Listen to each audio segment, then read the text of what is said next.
বন্ধুর লাশ নিয়ে অ্যাম্বুলেন্সে করে তার গ্রামের বাড়ি যাচ্ছি। সময় কাটানোর জন্য ফোনটা বের করলাম। ঠিক সেই মুহূর্তেই মোবাইলে একটা মেসেজ আসে। আমার সামনেই আমার প্রিয় বন্ধুটি কফিনের মধ্যে লাশ হয়ে পড়ে আছে। মেসেজ করেছে আমার সেই মৃত ফ্রেন্ডের গার্লফ্রেন্ড অবন্তী। আমি মেসেজগুলো পড়া শুরু করলাম। ফাহাদ, আমাকে মাফ করে দিও। আমি যেই বাবার চোখের দিকে তাকিয়ে কখনো কথা বলতে পারিনি, সেই বাবা যখন অসহায়ের মতো আমার সামনে দুই হাত জোড়ে কান্না শুরু করতে লাগলো, তখন সেই বাবার ভালোবাসার কাছে আমাদের ভালোবাসা হার মেনে গেল। তাই আজ 11 দিন ধরে আমি অন্য মানুষের স্ত্রী। তোমাকে কথা দিয়েছিলাম জীবনের শেষ সময় পর্যন্ত তোমার সঙ্গে থাকবো।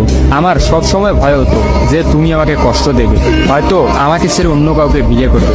অথচ দেখো, আমি তোমাকে কষ্ট দিলাম, আমি তোমাকে রেখে অন্য পুরুষকে বিয়ে করে ফেললাম।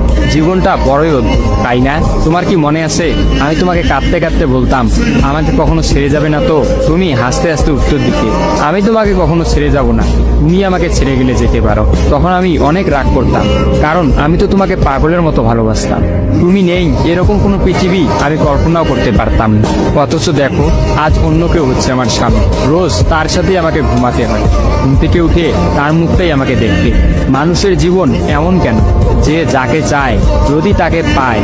প্রকৃতি তাতে কি এমন আসে যায়? কেনই বা প্রকৃতি তাদেরকে কাঁদায়? হুট করেই সবকিছু হয়ে গেছিল, তাই আমি ইচ্ছে করেই তোমার সাথে যোগাযোগ বন্ধ করতেই আমার নাম্বারটা বন্ধ করলাম। বিয়ের দিন ভাইয়ের ফোন হাতে নিয়ে আমার ফেসবুক আইডিটাও ডিলিট করে দিলাম। তুমি অনেক কষ্ট পেয়েছো আমি জানি, যার সঙ্গে সারা জীবন কাটাবো ভেবেছিলাম তাকেই শেষমেশ কষ্ট দিলাম।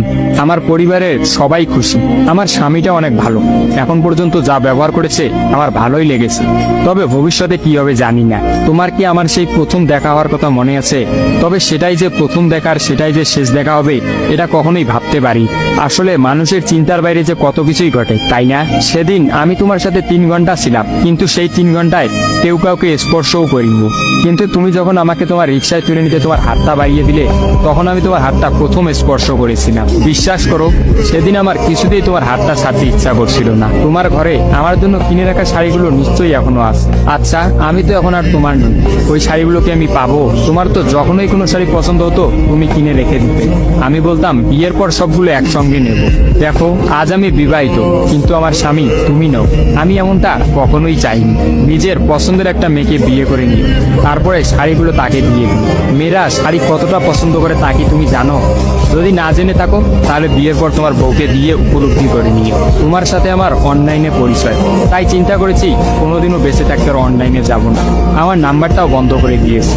আজকের পর থেকে আমাদের আর কোনোদিন কথা হবে না। তোমার কাছে একটা অনুরোধ, যদি চলার পথে আমাদের কোনোদিন দেখা হয়ে যায় তাহলে প্লিজ তুমি অচেনা হয়ে চলে যেও।